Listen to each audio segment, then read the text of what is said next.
BFM Business et Tech Co présente De quoi je me mêle, François Sorel. Un grand bonjour à toutes et à tous, un vrai plaisir que de vous retrouver. Bon week-end, surtout profitez-en bien.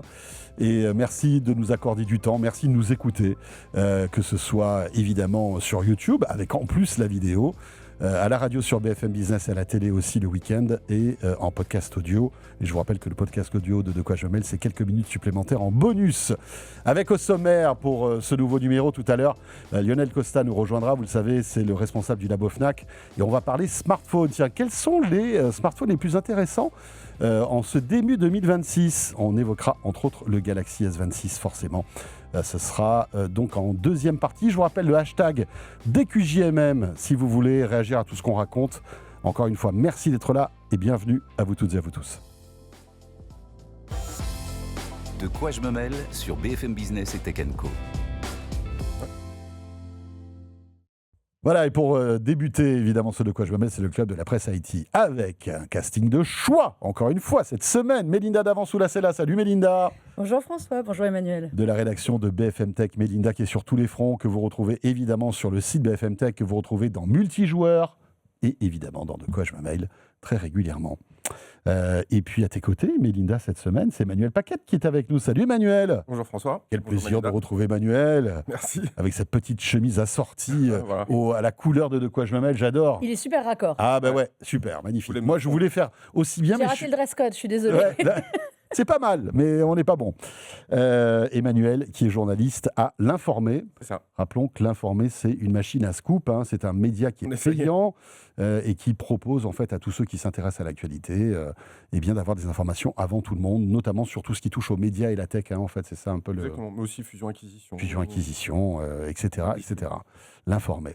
Alors dans l'actu, pas mal de sujets, on va parler un petit peu de tout.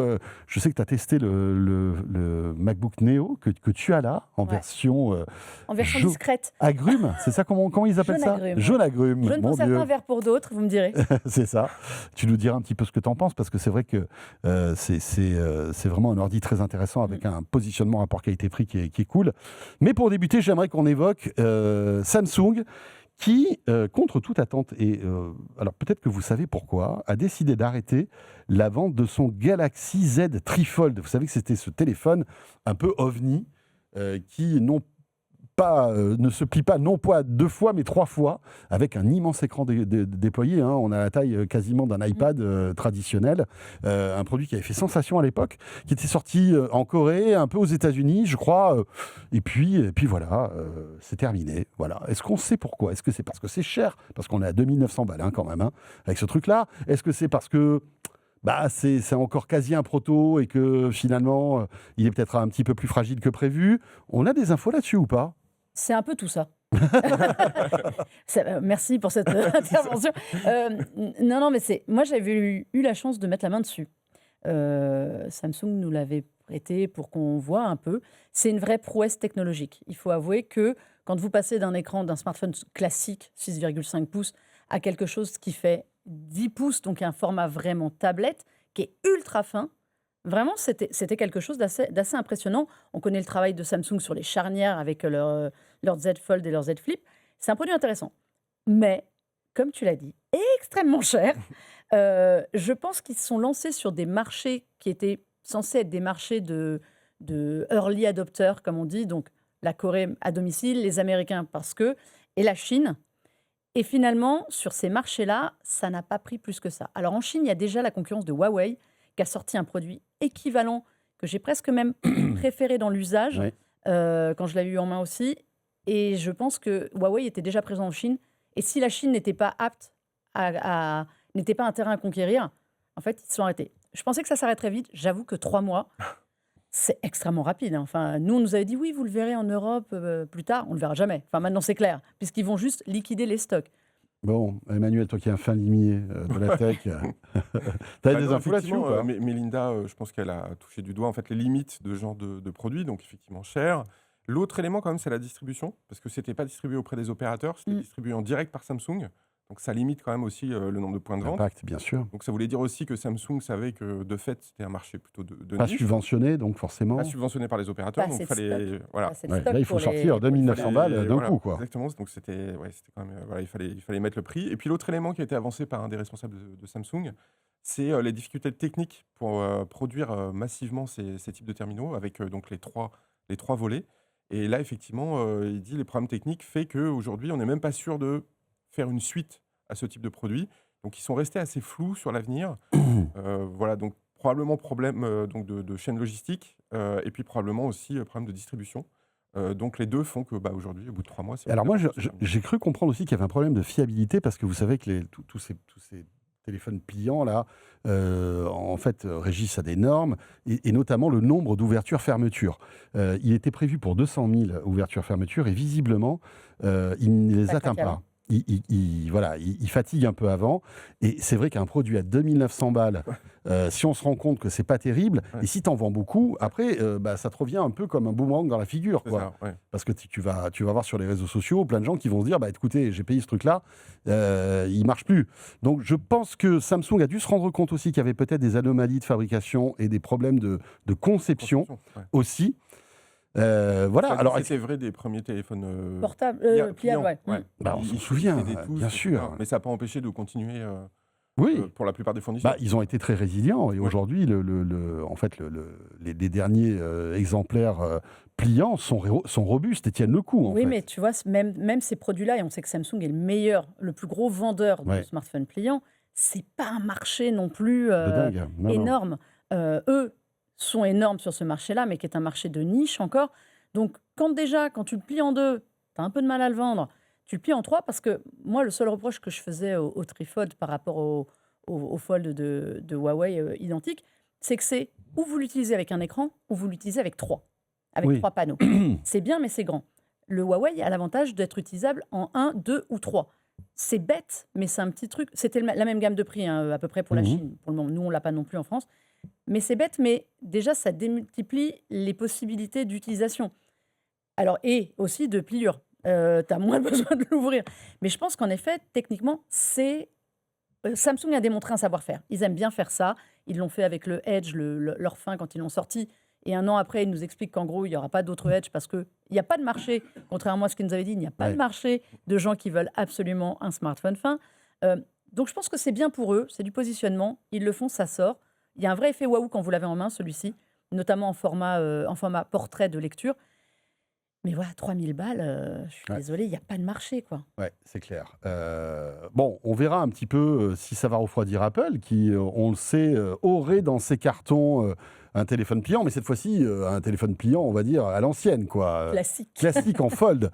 Mais c'est intéressant de voir que c'est une technologie qui n'est pas facile à mettre en œuvre. Hein. Dès qu'on doit plier un écran, c'est compliqué quand même. Hein. Moi, je voudrais bien savoir si c'est un produit, une volonté de Samsung Mobile ou de Samsung Display, Ouais. de montrer ce qu'ils savent Oh, faire. je pense que tu as Parce raison. que, tu vois, il y a aussi ça. C'est une un peu- vitrine technologique c'est pour une dire regardez vitrine Samsung ce qu'on arrive à faire aujourd'hui. Exactement. Et si vous êtes Apple, sachez que dans les cartons, on a ce petit truc-là Ouais. qui traîne. Hein, puisqu'on sait que le prochain écran pliant de l'iPhone sera fabriqué par Samsung.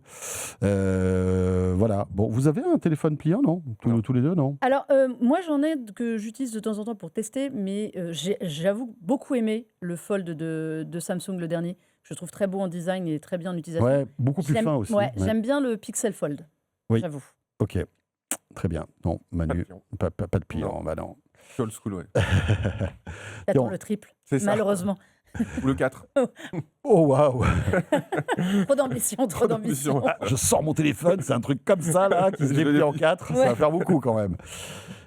On va parler maintenant d'un nouvel arrivant dans le monde du e-commerce. Ça, c'est quand même un petit événement et c'est pas n'importe qui. Hein. C'est JD.com qui est une marque hyper puissante en Chine et qui lance en fait en Europe et en France un site qui s'appelle Joybuy et qui a dans le viseur en fait un certain Amazon d'après ce que j'ai compris. Hein. Là, ça rigole pas. Hein. C'est ça, exactement. Après, avec une montée en puissance, hein, parce qu'ils Ouais. ne sont pas encore Amazon aujourd'hui en Europe. Là, ils se lancent dans 6 marchés, dont la France, hein, mais il y a aussi l'Italie, le Royaume-Uni, les Pays-Bas, Belgique et Luxembourg.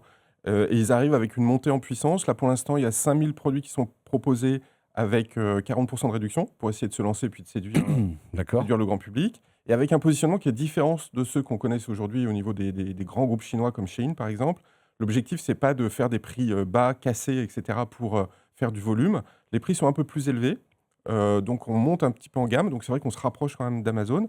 Il n'y a pas de place de marché pour l'instant. Donc, c'est une vente directe, contrairement à Shein, qui a eu quelques problèmes, Ouais. comme on le sait. Il y a même une décision de justice qui doit tomber le 19 mars, par exemple, à ce sujet, donc d'ici peu, concernant Chine. Bah oui. Euh, C'est aujourd'hui le 19. Aujourd'hui, Enfin, exactement. puisqu'on enregistre cette émission le jeudi, donc voilà. Exactement, donc on va voir ce qui se passe pour eux. Donc là, JD.com n'aura pas de soucis concernant son site internet sur une éventuelle place de marché. Et puis surtout, ce qu'ils proposent, ça c'est assez intéressant, ce qu'ils appellent le double 11. C'est-à-dire, si vous commandez avant 11h, en tout cas si votre commande est de l'ordre de 29 € ou au-dessus, eh ben, vous êtes livré avant 11h du soir, Waouh. dans la journée. D'accord. Alors ça, c'est que pour l'Île-de-France. Donc pour en l'instant. 12 heures. En 12 heures, voilà. Que pour l'Île-de-France, parce qu'ils n'ont pas des hangars logistiques un peu partout. Pour l'instant, c'est essentiellement sur l'Île-de-France, mais ils disent que petit à petit, ça va se développer un peu partout en France. Mais l'idée, c'est de faire une donc des prix un peu plus bas, avec pour l'instant donc des prix cassés avec des promotions, et une livraison ultra rapide. Donc il va bien falloir ça pour essayer de tailler des croupières à Amazon, parce que Amazon sont déjà très bien implantés en France. C'est clair. Et puis, bon, voilà, c'est une machine imparable, Amazon. Hein. Exactement. Donc, c'est pas du Temu, c'est pas du Ali Non. Express. Non. Hein, on est d'accord, on est sur quelque chose d'un petit peu plus premium, Ouais, exactement. avec comme ligne de mire la rapidité de livraison, C'est ça. en tous les cas, si on est en Ile-de-France. C'est ça, exactement. C'est ça. Ouais. La donc, promesse ils ont- d'Amazon. Et la promesse, La Amazon. promesse d'Amazon, La promesse en fait. d'Amazon, bien Initialement, sûr. c'était C'était vous ça, ouais. commandez le matin, sauf que Amazon, c'était, je crois, 35 € le prix le prix plancher Minimum, pour être livré gratuitement. Non, et puis eux, surtout, ils font de la marque. Oui, Ils exactement. font des marques. Ouais. Donc, ça va être intéressant de voir frontalement par rapport à Amazon, parce que clairement, ils sont que numéro 3. Moi, ce que j'aime bien, c'est qu'ils sont que numéro 3 Ouais. en Chine, et ils arrivent en disant, ben, nous, en fait, on veut être numéro 1 en Europe. Ouais.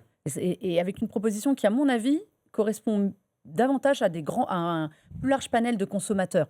Parce que Temu, Shein, il y a quand même des gens qui sont réticents à acheter ça. Alors, pas seulement parce qu'on parle de fast fashion ou de choses comme ça, mais sur la qualité, c'est souvent pas cher, et parce que c'est pas très bon. Là, eux, ils arrivent avec une proposition qui, à mon avis, est plus européenne dans l'esprit, des entrepôts en Europe, des systèmes automatisés en Europe. Donc, ils arrivent avec une réflexion sur un modèle européen, en fait. Et je pense que rien que ça va attirer peut-être plus de clientèle. Ouais, bon. Et puis l'autre élément qui est non négligeable, Oui. c'est qu'aujourd'hui, ils sont en train de racheter Seconomy en Allemagne, qui dispose de 1000 magasins, donc Ok. en Allemagne, Ah, d'accord. en Italie, et en Allemagne, Italie, il y a un troisième, je crois que c'est l'Espagne de mémoire, mais donc ils vont bénéficier quand même de 1000 magasins, une implantation physique Ah très ouais. très forte. Et Seconomy est quand même le gros actionnaire de Fnac Darty, avec 21% du capital. Donc indirectement, donc ça pose aussi des problèmes de souveraineté, mais distribuer être copropriétaire de Fnac Darty en France. Bon, on sait que Daniel Kretinsky essaie de faire une OPA justement sur Fnac Darty pour empêcher la montée en puissance de la Chine. la montée en puissance de la Chine, là sur un réseau physique pour le coup. Donc on voit que c'est pas totalement, c'est Amazon plus des réseaux oui, physiques. Bien sûr. Donc c'est un modèle hybride qu'on connaît relativement peu en France. Ouais. Cohérent que le Chine BHV. Exactement. Ouais, c'est clair. Donc ça veut dire que demain. Voilà, hein. Alors, ils ne sont pas présents en France, en physique, pour l'instant. Indirectement via Fnac Darty. Oui. Ils sont index actionnaires. D'accord. Mais voilà, après, il y avait notamment, c'est quand même le plus gros libraire aujourd'hui en France, Fnac Darty. Donc la question de souveraineté se posait, de savoir si demain, ils enlèvent les grands éditeurs français, Hachette, Editis, pour pousser des ouvrages d'origine chinoise. En gros, c'était l'argument qui était poussé par les politiques, de se dire, c'est central et il peut y avoir un problème d'influence chinoise sur le territoire français, puisqu'ils peuvent pousser la culture chinoise au travers de Fnac Darty. Aujourd'hui, JD.com n'a jamais dit c'est ce qu'on va faire. Mais il y a ce risque éventuel, surtout qu'il y a aujourd'hui ce qu'on appelle des secteurs souverains qui sont regardés de près par Bercy, l'intelligence artificielle, les télécoms, etc. Donc pour empêcher des investissements étrangers éventuels dans ces secteurs stratégiques, mais le livre n'en fait pas, la culture en général n'en fait pas partie. Donc il y a une espèce de vide stratégique, et ça, Daniel Kretinsky est venu le remplir d'une certaine façon, en disant attendez, moi je suis là, je peux racheter Fnac Darty. Donc on va voir comment ça va se coordonner entre d'un côté Seconomy, JD.com, Et puis de l'autre, Daniel Kretinsky qui veut prendre le contrôle de Fnac Darty.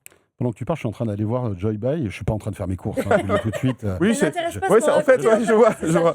C'est pas que je C'est très m'ennuie. vexant. Hein. Non, mais je me rends compte que, alors évidemment, ils marchent sur les plates-bandes de la Fnac parce qu'ils vendent énormément de produits high-tech. Ouais. C'est Mais voilà, c'est que des marques. les tu vois. téléphones, les consoles, etc., Nintendo, les télés, etc. Mais ils vendent aussi des céréales, par exemple. Oui. Ils vendent de la nourriture. Oui. Ah, mais c'est Ils très sont sur diversifié. l'alimentation. Et je crois qu'il y a des machines à laver, etc. Là, on en voit une, par exemple. Ouais, Donc là, ça mais- marche sur les plates-bandes de Darty, pour le coup. Ouais, c'est clair, c'est clair. Mais ils sont aussi donc sur l'alimentaire. C'est Oui. ça qui est assez étonnant, en fait. Ah, mais ils sont surtout, c'est vraiment Amazon leur cible. C'est-à-dire qu'ils ont annoncé un spectre très large, au-delà de juste la tech auquel on pouvait penser initialement. C'est vraiment d'aller. T'as envie t'as envie de tes céréales avant 11h. Bon, c'est trop tard, là, au moment où on Ouais, enregistre. là, au moment où on enregistre, Tu aurais pu avoir tes céréales ce soir. Mais c'est intéressant parce que les prix qu'on voit, en effet, sont en deçà. ouais, en deçà des Amazon, ouais. qui déjà, on sait, Oui, ils sont plutôt casse les bonbons compétitifs. Ouais. au marché physique. Quoi. Donc, non, c'est intéressant. Moi, je trouve que... Enfin, c'est intéressant. Est-ce que c'est inquiétant? Est-ce que c'est intéressant? On avisera dans quelques semaines. Mais je trouve que le positionnement est intelligent. Et puis en plus, ils évitent la taxe au petit colis, Ben puisque voilà. en fait, tout est stocké ici. Exactement. En fait. C'est ça. Ouais. hein. Les Exactement. entrepôts sont Ouais. faits Les ici. entrepôts le système de sont distribution. ici. Oui, parce etc. que ça fait des années qu'ils travaillent sur des entrepôts logistiques qui sont basés notamment en France. Hein. Ah ouais. Ils ne sont pas arrivés comme ça sur un... Oui, oui, oui. Ils prennent leur temps. Ils ont bien préparé leur Exactement. arrivée, en fait. Pour l'Île-de-France en 24 heures. Oui. Enfin, au moins en 12 heures, en moins de Ouais. 12 heures. Ouais. Et tu sens que c'est un truc qui est mûrement réfléchi Ouais, c'est clair. et qui est hyper stratégique. Après, bon, je ne sais pas si en France ça existe le moins de 12 heures pour Amazon, mais aux États-Unis, c'est quelque chose de très courant. Il y a même des créneaux encore plus courts. Si Oui. vous n'êtes pas loin de votre centre de distribution, vous pouvez être Ouais. livré en quelques heures. Et existe ils encore vous le sur Amazon. disent, en fait. Oui, il y a sur le Amazon. livreur, hein, ouais. c'est- Sur certains produits, Sur- Amazon, voilà, tu les c'est- as encore. ouais. Sauf qu'avant, en effet, c'était tu commandes avant midi et tu l'as avant 22 heures. Maintenant, ils arrivent à te faire ça. Si tu commandes avant minuit, tu l'as avant 13 heures ou des choses. Ouais, ouais. Mais c'est pas valable sur tous les produits. Non, non, non, c'est Eux, valable ça a que l'air sur ce d'être qu'ils ont en valable stock. tout le Sur une large catalogue. gamme. Ouais. Mm. Ouais. Ouais. Eh bien voilà, petite révolution dans le e-commerce, on verra bien si ça prend ou pas. Hein. Voilà, parce Ouais. que. Avec une campagne de pub qui va débuter avril-mai. Ouais. Et notamment, ils sont sponsors de la Ligue des Champions. Donc, on va commencer à voir pendant la Ligue des Champions, Ah ouais. normalement, des JD.com et des Joy Buy un peu partout. Quoi. Ok. Donc, regardez, mais Ouais. vous allez les voir dans pas Je longtemps. pense hein. que les dirigeants d'Amazon doivent commencer à se faire des petites réunions hein, pour faire le point là-dessus. sûr. Et Bon alors les gars, qu'est-ce qu'on fait? C'est vrai que les publicités qu'on voit là derrière toi, François, pour ceux qui nous regardent, sur les consoles, moi je regarde le prix des consoles parce que je sais, oui, grosse pub pour la PS5, grosse pub pour la Nintendo Switch 2, avec des prix qui sont en deçà. Imagine quand ils auront la Fnac, si un jour ils ont la Fnac Ouais. en dépôt physique, tu commandes et 2 heures après, tu peux aller le chercher à la Fnac. Ouais. Ça va être... Ouais, ça va être chaud. Mais bon, ça va le être site de la monumental. FNAC va pas être très content, je pense. C'est ça le souci. Tu iras Tiens, acheter tes livres. et bien sur Joy Buy, on peut acheter aussi des Mac.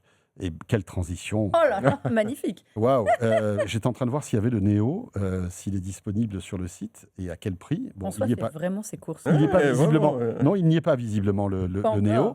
encore. Tout ça pour enchaîner là-dessus parce que on en a déjà parlé du Neo, mais je voulais simplement avoir ton point de vue parce que on l'avait expliqué qu'il arrivait et on l'avait voilà, on avait acté le fait que Apple se lance dans ce nouveau segment, on va dire. Pas du low cost, mais en tous les cas de l'entrée de gamme assez agressif à 699 et même 599 si vous êtes étudiant.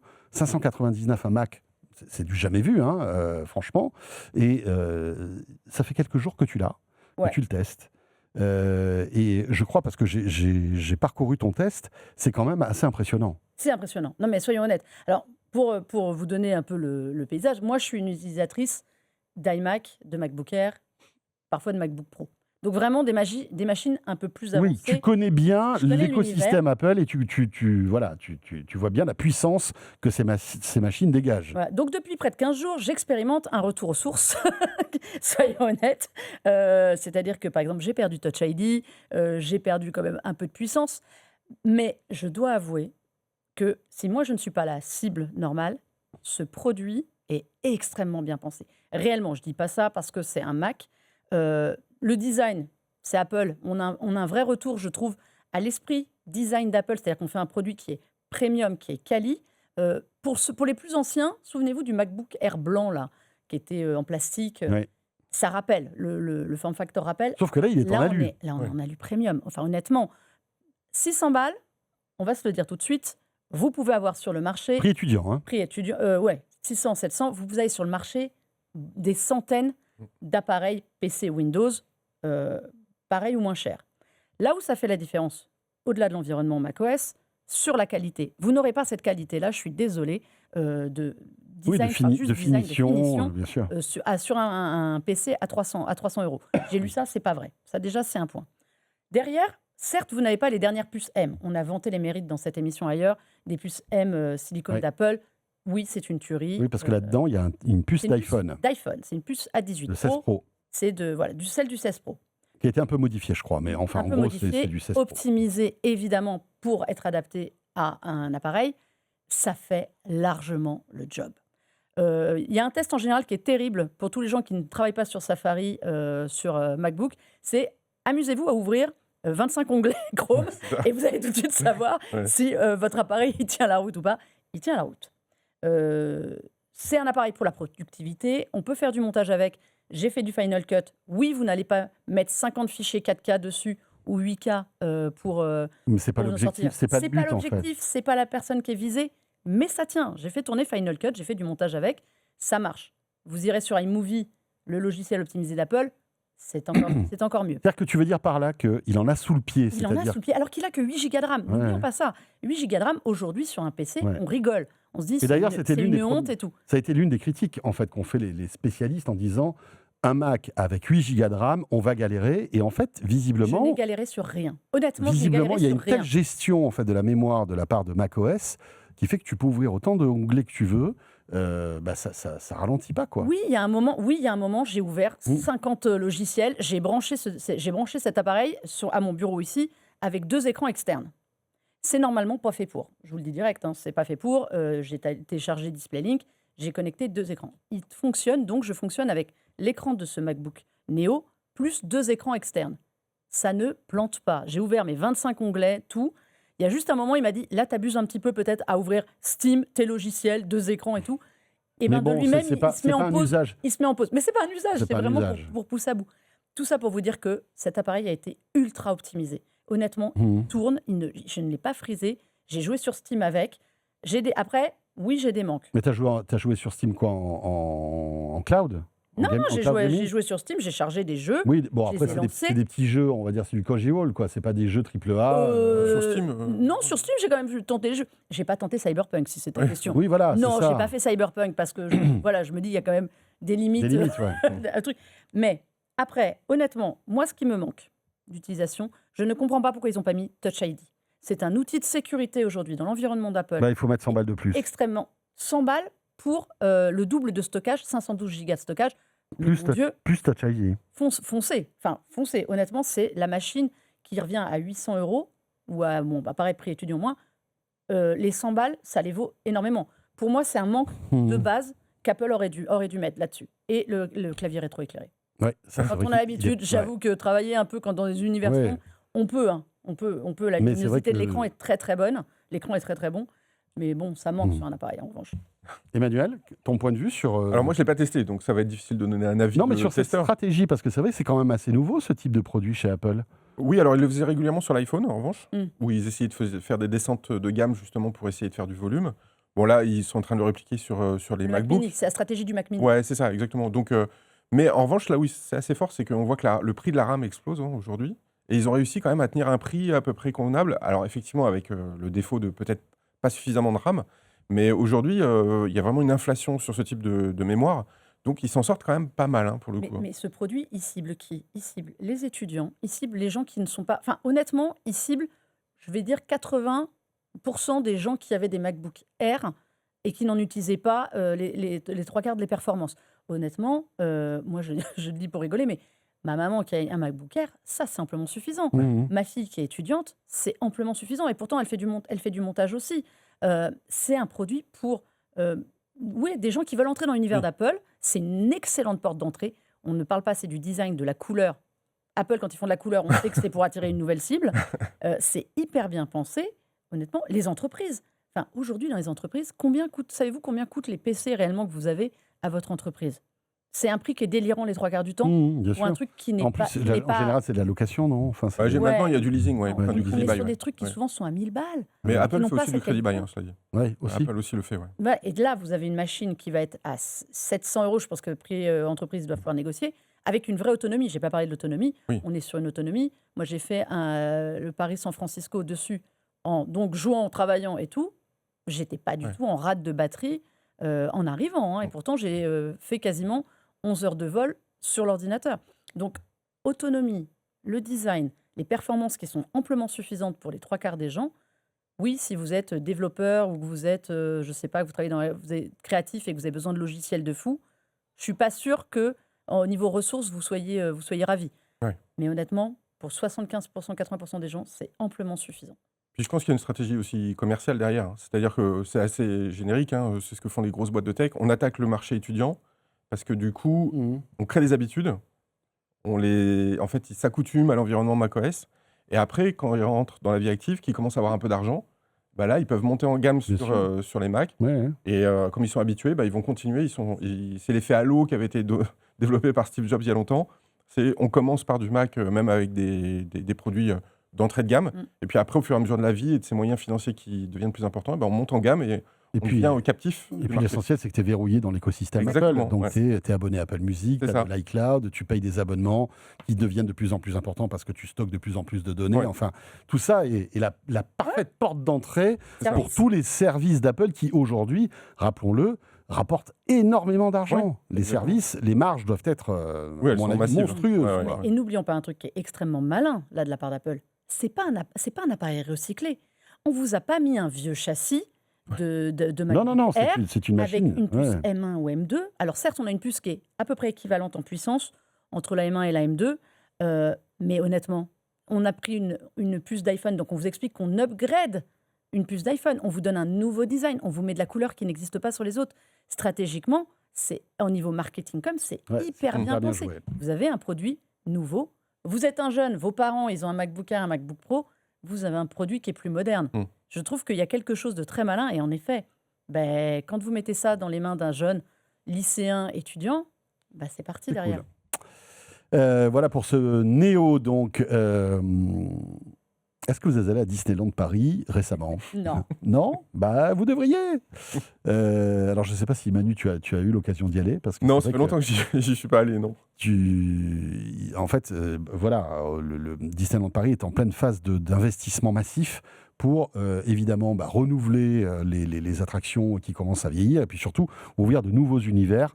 Il y en a pas mal, hein. On parle de Star Wars, on parle de La Reine des Neiges. voilà, de Marvel aussi, etc. Et de la Reine des Neiges, qui est déjà existante aux États-Unis et qui arrive ici en France. Alors pourquoi on vous parle de la Reine des Neiges? Non pas que ce soit le dessin animé préféré d'Emmanuel, c'est pas ça. Mais je pense que tu viens de perdre quelques auditeurs. Non, parce qu'il y a de la tech. Et chez Disney, il y a beaucoup de tech depuis de très nombreuses années. Et focus sur un personnage qui fait partie du spectacle de la Reine des Neiges, c'est Olaf, qui est le petit, comment on appelle ça, Bonhomme de neige. le bonhomme de neige animé, mais qui est animé, mais plus vrai que nature en fait. C'est ça Ouais, qui est dingue. exactement. Parce qu'il faut savoir que Disney a une division qui s'appelle les Imagineers, Oui. qui est la contraction d'imaginaire et de engineers, donc d'ingénieurs. Ce sont des animatronics. donc C'est ça. exact. Hein. Alors, ils développent les attractions et le renouvellement des attractions dans le parc. Mais effectivement, maintenant, ils ont aussi une division sur la robotique. Et l'objectif, alors ils avaient commencé l'année dernière avec le petit robot de Star Wars. Et là, maintenant, effectivement, c'est plutôt la Reine des Neiges. Alors, il se trouve que Nvidia a communiqué dessus et a dévoilé un peu les dessous de la création de ce personnage. Ils auraient utilisé quasiment 100 000 Olaf virtuels pour entraîner de l'intelligence artificielle sur des GPU, donc des processeurs Nvidia. Ok. Donc il y a du Nvidia dans le Olaf. Exactement. Il était sur la scène de la, Ouais, de la exactement. GTC, Bien sûr. c'était très très drôle. Exactement. Et je pense qu'ils ont dû se faire taper dessus parce que Disney ne veut jamais dévoiler Non. ce qui se passe dans les coulisses, Ils etc. n'aiment pas qu'on raconte leur tour de magie. hein. Exactement. Et là, il en a raconté quand même beaucoup. Il a dit notamment que comme ça, on a l'impression que il parle, qu'il est animé par l'intelligence artificielle, il se meut avec l'intelligence artificielle. En réalité, ce qu'a dit Nvidia, c'est que pour l'instant, c'est pas le cas, qu'il y a une petite manette de contrôle derrière, Oui, Donc bien ça sûr. casse un peu le rêve de. Ah oui, ils ont vraiment dévoilé tous Ils ont les dévoilé secrets. pas mal, ouais, ouais. Et Bah, donc je pense c'est-à-dire que c'est comme tous ces robots aujourd'hui. Aucun robot n'est autonome. Donc Non. en fait, c'est c'est télécommandé. c'est télécommandé. Vous ouais. avez un gars derrière le rideau Ouais. qui va télécommander en fait Sauf, alors soit ils sont préprogrammés Oui, et c'est ils ça. font des gestes synchronisés. C'est ce qu'on a vu par exemple lors du Nouvel An chinois là, avec C'est ça. ce, Ouais. ce grand spectacle De danse. incroyable de robots qui était mais vraiment réglé au millimètre près. C'était Ouais. impressionnant. Donc soit ils sont programmés, soit c'est quelqu'un qui les pilote. Ouais, exactement. Mais du coup, ça casse un peu la magie de Disney qui aime pas ça. Donc je sais pas si dans les relations, ça va être un peu compliqué. Mais c'est vrai qu'il est trop mignon. Franchement, ouais, il est oui. trop mignon. Franchement. Il a vraiment des gestes naturels. C'est ça qui est dingue, en fait. C'est ce que apporte l'IA. Parce que même s'il est télécommandé, Oui. il a des gestes naturels. Il est un peu pâteau, maladroit, etc., etc., comme dans le dessin animé. C'est ça. Ouais. Et ça, c'est bien retranscrit, je trouve, au niveau de la robotique, quoi. Oui. C'est vraiment très, très Ouais, bah, fort. c'était l'objectif. Ouais. Et puis ça fonctionne, ouais, visiblement. Alors il sera à Hong Kong aussi Oui. et à Paris. Hein. Il sera dans les Oui, deux. oui, oui. Il ouais. sera donc à Paris. Ouais, exactement. À partir de, je crois que c'est fin mars, même Et s'il commence à le montrer maintenant. Mais il fait presque plus naturel que la Elsa et Anna que l'on. Oui, qui sont, Que l'on voit. qui sont un peu trop maquillés, elle. Hein. Il a l'air plus nature. Ouais. C'est vrai que les maquillages, ça fait un peu. Non, mais c'est intéressant de voir comment dans les parcs d'attractions, l'IA et la tech sont Mais devenus bien sûr. Mais- vraiment. C'est au-delà de juste on vous met des drones, c'est sympa, c'est Oui. rigolo une fois, les drones, spectacle de drones, après ça se ressemble tous, mais là, pour les enfants, Ouais. imaginez Et pour puis il y a de les l'émotion enfants. malgré tout. Là, Mm. c'est de la tech et de l'émotion. Mais cela dit, c'est un peu. Ça a toujours été comme ça chez Disney. Vous prenez Small World, c'est des centaines d'animatronics, Mais des t'imagines petites poupées qui sont, C'est vrai. alors, qui sont animées de manière beaucoup plus archaïque. Oui, là c'est totalement mécanique. Mais malgré tout, c'était déjà le mix entre émotion et mécanique. C'est vrai. Quoi. Ouais, ouais. C'est un peu dans l'ADN de Disney. Et je Avec trouve une ça... musique qui reste en tête aussi. Arrête, ouais. tout Ouais. le monde va l'avoir Ouais, dans la c'est ça. tête, là. à partir Ah du non, moment- pas ça, je te supplie, ça y est, elle arrive, non Va des rétro la musique de Disney Small World, Nanana, Ouais, c'est ça. nanana, voilà, c'est trop tard. c'est trop tard. Ça y est. Euh, bon, il y a un truc qui va nous calmer maintenant, c'est OpenAI. Là, d'un Ah coup, ben voilà. on va avoir beaucoup moins envie de chanter, les amis. Et même si c'est pas la fiesta hein, pour OpenAI en ce moment, Non. on se rend compte que voilà, c'est une boîte qui dépense énormément d'argent. Hein, Emmanuel, j'imagine que tu suis Ouais. un petit peu la stratégie d'OpenAI depuis un moment. Ça dépense beaucoup d'argent, ça n'a pas forcément un modèle économique hyper sérieux et hyper costaud aujourd'hui. Et puis surtout, ça s'est éparpillé dans tous les sens. Oui, OpenAI. effectivement, il y a eu beaucoup de projets qui ont été lancés. Il y a eu ce code rouge qui avait été lancé au mois de décembre pour dire attention, Google avec Gemini d'un côté, Anthropic avec Claude de l'autre, sont en train de mettre les bouchées doubles et ils sont en train de vraiment développer des modèles économiques. Donc là, en fait, Fujifilm a envoyé un message, c'est ce que dit le Wall Street Journal, aux équipes en disant il va falloir se recentrer sur certains types d'activités. Ce qu'on comprend de ce qu'elle dit, c'est que pas mal de projets vont être abandonnés. Il faut savoir que l'an dernier, par exemple, sur un chiffre d'affaires qui est estimé à 13 milliards de dollars, donc c'est déjà un beau chiffre d'affaires, hein, ils avaient cramé, entre guillemets, 8 milliards de dollars. Et que d'ici 2030, ils estiment qu'il leur faudra 600 milliards de dollars. Donc ils crament énormément d'argent. Le chiffre d'affaires monte, mais pas assez rapidement. La question, c'est de savoir est-ce qu'il n'y a pas une bulle et est-ce que ça ne va pas craquer à un moment donné. Donc là, l'objectif, c'est de faire monter le chiffre d'affaires plus vite. Et donc, de basculer beaucoup plus sur un modèle professionnel en donnant donc ChatGPT des éléments de ChatGPT ou des spécialisations de ChatGPT pour les grandes entreprises, comme ce que fait Cloud aujourd'hui avec Anthropic. Donc, on va voir si ça fonctionne, Mhm. de basculer d'un modèle très grand public sur un modèle beaucoup plus professionnel avec des verticales. Bon, aujourd'hui, en tout cas, c'est compliqué pour OpenAI au niveau du modèle économique. Et Claude, de l'autre côté, eux, ils commencent vraiment Ouais, à percer. il cartonne. Mm. Dans les entreprises, on le voit moins dans le grand public, mais du coup, ça crée un modèle économique qui est plus viable, pour le coup. Après, la question qu'on peut se poser, est-ce que ChatGPT, qui est un outil grand public gratuit pour la plupart, qui est, à mon avis, qui dépense beaucoup d'argent Oui. chez OpenAI, va-t-il rester comme ça? C'est ça la question aussi. Et ça doit être terrible, ce dilemme pour OpenAI, parce que c'est ce qui fait leur marque de fabrique Ouais, c'est ça. et leur popularité aujourd'hui. Ouais. Mais d'un autre côté, ce service qui est évidemment pour la majorité d'entre nous gratuit, même s'il a des limitations, leur coûte de l'argent. Mais c'est un peu le problème, c'est-à-dire que c'était très drôle ChatGPT, sauf que ça coûte de l'argent, les serveurs, à chaque requête coûte de l'argent à OpenAI. Faire des requêtes pour du vrai travail, de la réflexion, ok, mais faire des requêtes comme allez, je ne sais combien de pourcents, là, à mon avis plus d'une sur deux, c'est n'importe quoi. Oui, bien sûr. C'est un peu, comme on disait, cramer de l'argent. Mm. N'oublions pas ils espèrent toujours entrer en bourse aussi. Oui. Donc, Ouais, ils ont des c'est pas le bon actionnaires. timing là. Et, bah, non. d'ici la fin de l'année. Ouais. Donc, il faut qu'ils séduisent des entrepreneurs, des investisseurs en leur disant, regardez, notre modèle est fiable, stable, on a des rentrées Ouais, d'argent. ils ont des investisseurs, hein. Ils Oui, ont levé oui, 30 oui. milliards Ouais, encore, oui, parce que oui, j'ai oui. compris. Hein. Mais ils ont Il n'y a pas le feu lac Il n'y là a pas pour le feu l'instant. lac, Ouais. mais malgré Mais, tout. ouais. Mais ils sont alors, ils ont récupéré Amazon d'un côté qui les soutient un peu, mais ils sont en train de perdre Microsoft de l'autre côté. Oui. Ils sont alliés beaucoup au gouvernement à faire ouais. des ronds de jambes. Quand on parlait d'Anthropic qui a refusé que Claude soit utilisé n'importe comment, question d'image, il y a du boulot aussi. Ouais. Hein, c'est pas que les sous le problème. Donc, ils ont aussi des forfaits qui sont éparpillés. Maintenant, on peut payer, je crois, entre 8 et 200 $. Ça part dans tous les sens. Ils font des restrictions sur le gratuit.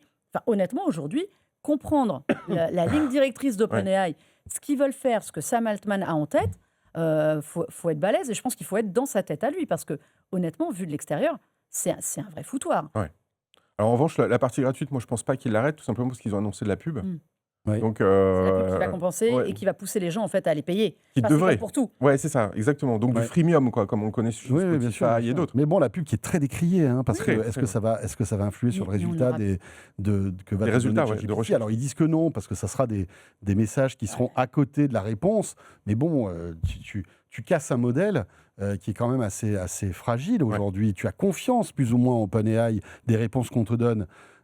Si demain c'est Samsung qui est sponsor et que OpenAI te recommande le Galaxy au lieu de l'Apple, tu te poseras des questions. Quoi. Ouais. Mais C'est vrai, Non, forcément. effectivement. Ouais. Bah, d'ailleurs, Anthropic s'est foutu d'eux Bien sûr. dans une série de Ah bah, publicités ouais.